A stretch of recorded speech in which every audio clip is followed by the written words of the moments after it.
Once there were 4 children whose names were Peter, Susan, Edmund, and Lucy. This story is about something that happened to them when they were sent away from London during the war because of the air raids.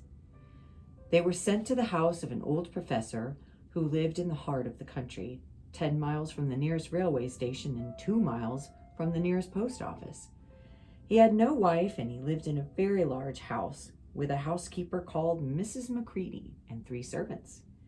Their names were Ivy, Margaret, and Betty, but they do not come into the story much.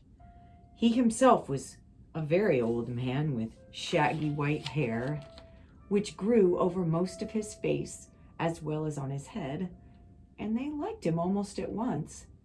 But on the first evening, when he came out to meet them at the front door, he was so odd-looking that Lucy, who was the youngest, was a little afraid of him, and Edmund, who was the next youngest, wanted to laugh and had to keep on pretending he was blowing his nose to hide it. As soon as they had said goodnight to the professor and gone upstairs on the first night, the boys came into the girls' room